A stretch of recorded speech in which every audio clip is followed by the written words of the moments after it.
say that on quiet nights, when the wind falls silent and the waters of the lakes become a mirror, an ancient sound can be heard.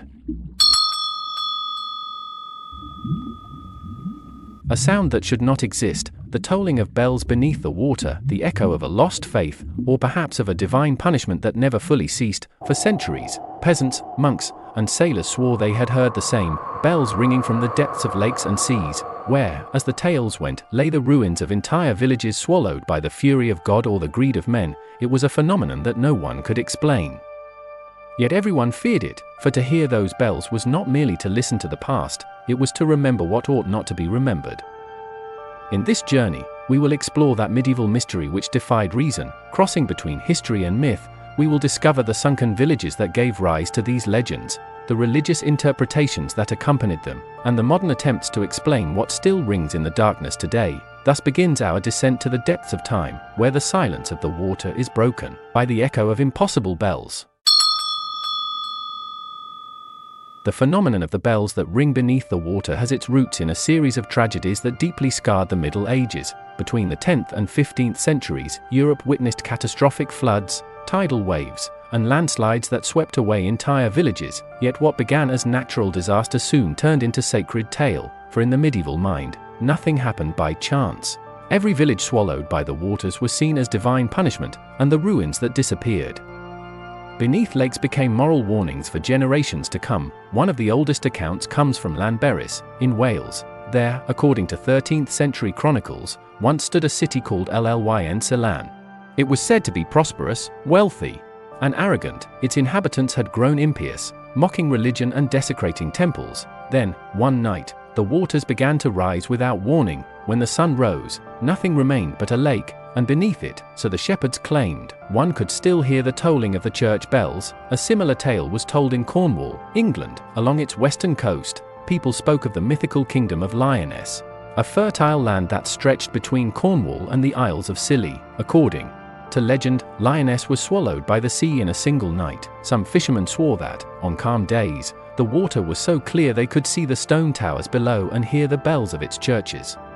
These were not isolated stories. In Germany, they spoke of Veneta, a prosperous port city lost to the Baltic Sea, whose wealth had provoked divine wrath. In Italy, of the village of Curin, now remembered for its solitary bell tower rising from Lake Resia. In France, of the valley of Ys, a legendary city said to have sunk beneath the Atlantic due to the vanity of its queen. And in every story, the same element repeats: the sound that endures. The echo of bells refusing to fall silent, as though the soul of the town still lived in the depths. For monastic chroniclers, these tales were warnings. For peasants, they were proof of the supernatural, and for sailors, they were omens of storm or of death. For if you ever heard bells beneath the water, it meant the past was trying to speak to you, and when the past speaks, it is never to bring good news. Bells were not created to adorn churches, they were created to speak. In the Middle Ages, the sound of a bell was not merely a call, it was a sacred voice, a language everyone could understand without words. When a bell rang, the very air became spiritual. It marked birth and death, labor and rest, prayer and penance. It was, quite literally, the heartbeat of medieval time. In monasteries, monks followed the rhythm of the canonical hours to the sound of bells that rang 7 times a day. In villages, the great bell warned of storms, invasions, fires, and miracles. At funerals, its toll accompanied the soul on its journey to the next world. For the men and women of that era, the sound of the bell marked the boundary between heaven and earth. Thus, losing a church beneath the water was not merely a physical tragedy, it was a spiritual collapse. For if the bell fell silent, the people were left voiceless before God. But what happened when that voice continued to ring beneath the water? That idea was deeply unsettling to the medieval Christian mind. A submerged bell that kept tolling could not be something natural. It was a message, a reminder, a warning. Some monks said it was the souls of sinners who rang the bells from the depths, crying out for redemption. Others, darker in their interpretation, claimed it was the fallen angels mocking the living by imitating the sounds of the temple. And there were those who saw it in a more symbolic light. The bells beneath the water were the conscience of the world, the echo of collective sin that would not dissolve, even though the water, symbol of purification, covered everything. An anonymous 14th century text preserved at the monastery of St. Albans describes this phenomenon in striking detail. the author writes, "The lake sleeps, yet the soul of the temple does not. When the wind is pure and the heart is clean, he who listens hears what should not be heard." It was both a warning and a confession. Medieval people lived surrounded by sounds that were more than sounds. They were signs, messages from the beyond. The tolling of underwater bells represented, therefore, something far greater than an acoustic mystery. It was the echo of collective guilt, the memory of a broken vow, and as long as the bells kept ringing, it meant the story was not over. From then on, every time a lake formed over an ancient settlement, popular imagination began to stir. A distant sound, an odd current, a tremor upon the surface, and the villagers would say, "Listen. The bells are still ringing." That symbolism endured for centuries. Even today, in some northern European villages, people still leave flowers or candles by lakes on certain dates, to honor the sleeping churches that, they say, still await God's forgiveness. But the mystery did not remain confined to faith. As Europe began to awaken from its long medieval slumber, the voices of reason sought to explain it differently. And with the arrival of explorers, naturalists, and scientists in the 18th century, the myth of the bells beneath the water entered the age of skepticism. By the late 18th century, Europe had begun to look upon the past with a mixture of fascination and skepticism. The old medieval myths had ceased to be moral warnings and became enigmas that science sought to unravel. The very sounds once attributed to God, to sin, or to divine punishment now required a natural cause, a physical explanation that might dispel the mystery and free mankind from its ghosts. The first to attempt this were the naturalists of northern Europe, who travelled, documenting strange phenomena. One of them, the Scotsman William Buchan, wrote in 1793 that he had heard a deep, regular sound beneath the surface of a lake in Wales. He himself described it as the echo of a bronze that vibrates without a belfry. He attributed the phenomenon to underground water currents colliding with rocky cavities, producing a resonant effect similar to the toll of a bell. Other 19th century investigators believed the phenomenon was caused by mild seismic vibrations. The shifting of plates or the passage of distant trains could, in theory, travel through the water and generate low frequencies that the human ear interpreted as a metallic ringing. It was not a bell that sounded, they claimed, but the earth itself breathing. Yet there came a point when science encountered something harder to dismiss. The stories of fishermen from the North Sea spoke of real echoes, heard simultaneously by several people. Even when there was no wind or current, when attempts were made to record those sounds using primitive hydrophones, the results astonished everyone. Low, rhythmic, almost musical tones were captured, repeating in irregular patterns, as though something were resonating beneath the seabed. Modern scientists know that water is an excellent conductor of sound. The problem is that it also distorts it. Any distant noise, a strike, a real bell miles away, can travel through the air, reflect off mountains, bounce along the water's surface, and seem to come from within the lake or the sea. This property, known as acoustic refraction, explains many of the so-called impossible echoes. Even so, there are accounts that defy logic. Some of the recorded sounds bear little resemblance to ordinary bells. Their frequency is irregular, and their tone possesses a purity more akin to that of an ancient instrument than to modern metal. It has been suggested that certain underwater minerals, such as quartz or basalt, might vibrate audibly when pressure or temperature shifts, producing noises that seem mechanical, even musical. But perhaps the most curious fact is that many of the regions where these phenomena are reported, Wales, Cornwall, the Baltic, coincide with places where sunken settlements actually existed. The legends did not arise from nothing. Perhaps the sound, whatever its origin, finds its echo in the real ruins beneath the water, fragments of stone, hollow chambers, ancient foundations acting as resonant boxes of time. In the 20th century, scientific interest in underwater bells revived alongside the development of submarine acoustics. During the Cold War, engineers from both sides experimented with sonar and discovered that echoes from the ocean floor could take on strange, almost melodic forms. A Soviet operator wrote in 1962, "At times we heard what seemed to be an organ beneath the water, a pure sound, like a lost mass." Though the explanation was technical, sonar interference with geological formations, the description evoked the same image that had haunted medieval monks centuries earlier. Thus, science listened to the myth and, unintentionally, confirmed it, not in its supernatural cause, but in its symbolic persistence. The bells beneath the water proved to be, perhaps, a fusion of physics, memory, and suggestion, a phenomenon where matter and imagination mirror one another, like the water and sky of a lake at dusk. And yet, even with all science at their disposal, People still return to the same places, they still listen. There are still nights when someone, standing in silence beside a lake, lowers their voice and says, "They're ringing again."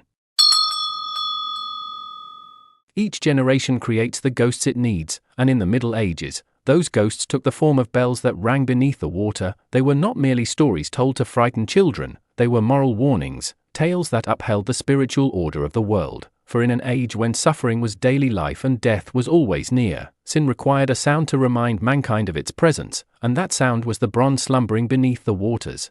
The medieval mind did not believe in chance. If a village was destroyed by a flood or the sea devoured a city, there had to be a divine cause. It did not matter if it had rained too much or if a river had overflowed. What mattered was guilt, collective sin, vanity, blasphemy. Nature was the whip of God, and the waters, his tool of purification. Yet even after punishment, the soul did not entirely rest. Hence were born the legends of the penitent bells, those that continued to toll beneath the water as reminders of human error. In rural sermons of the 13th century, a haunting image was often used. The preacher described the lake as a mirror between heaven and hell, the submerged bells as the heart of a village still beating.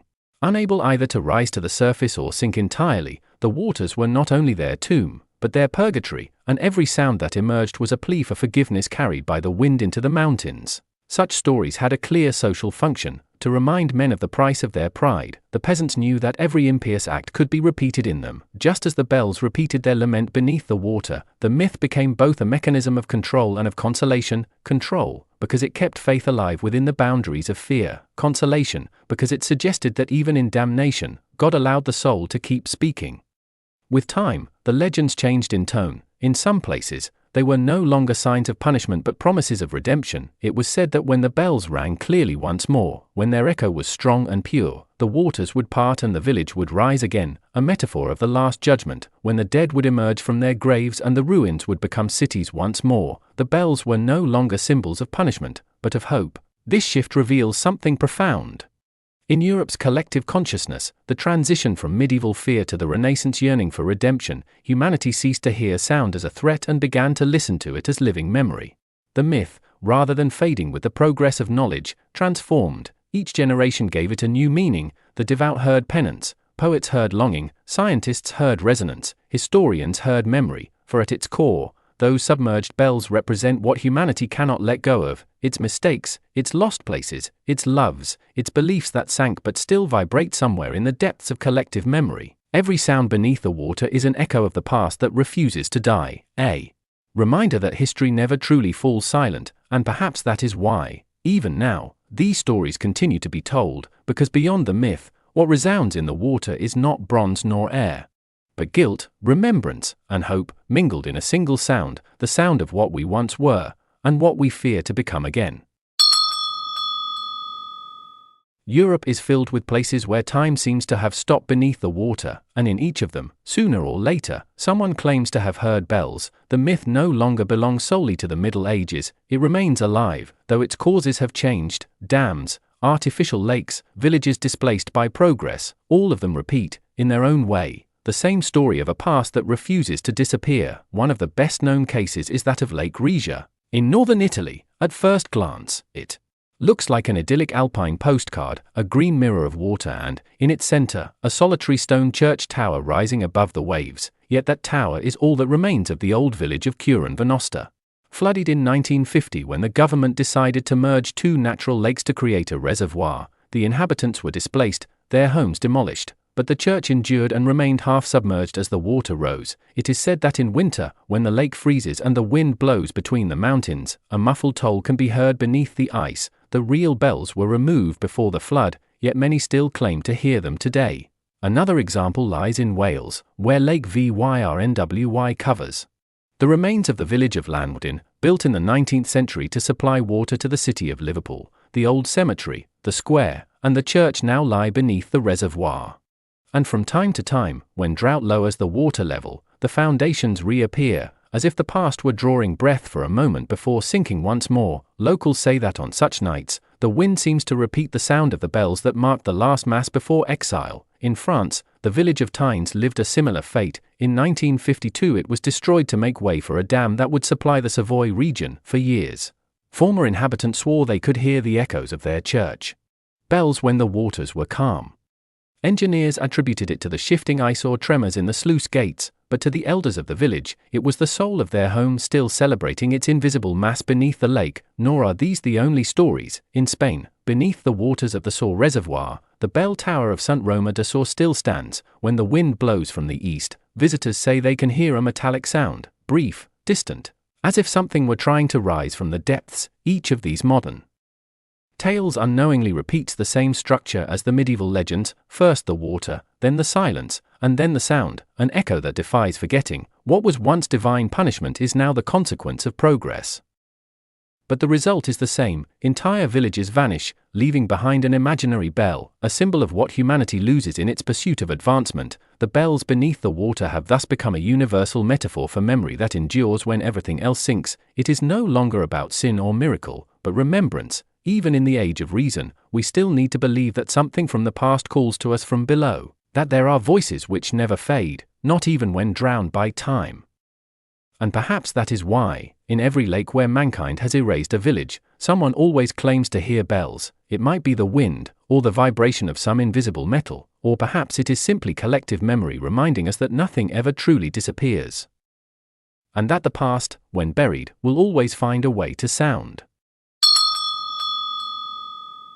During the Middle Ages, countless legends arose about mysterious sounds emerging from the sea or the rivers, yet few proved as enduring as that of the bells ringing beneath the water. It was said that, on certain nights, when the wind was still and the waters calm, one could hear a deep, mournful toll, as if from the depths of the ocean echoed a lost cathedral. In England, Ireland, French Brittany, and Spain, similar tales circulated, of entire villages sunk by divine punishment, monasteries swallowed by the waves, and churches whose bells continued to ring as a reminder of their existence. On the coast of Wales, for instance, fishermen spoke of Cantre'r Gwaelod, a city said to have vanished beneath the sea due to the negligence of its watchmen, and whose bells, on quiet nights, could still be heard tolling in lament. In Ireland, there was talk of the submerged abbey of Clonmacnoise, whose bells were said to ring during storms, and in Galicia, the legend of Valverde told that each year, on the eve of St. John's Day, the peal of its sunken church could be heard rising from the depths.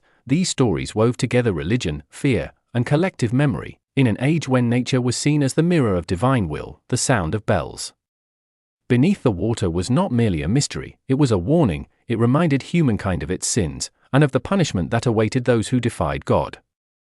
Yet, in a sense, these tales were also stories of hope. The bells still rang, meaning the soul of the village had not entirely vanished. Today, it is known that many of these tales may have originated from natural phenomena: the sound of wind passing through coastal cavities, vibrations caused by seismic movements, or the echo of waves resonating within submerged structures. And yet, the idea of underwater bells has never lost its charm.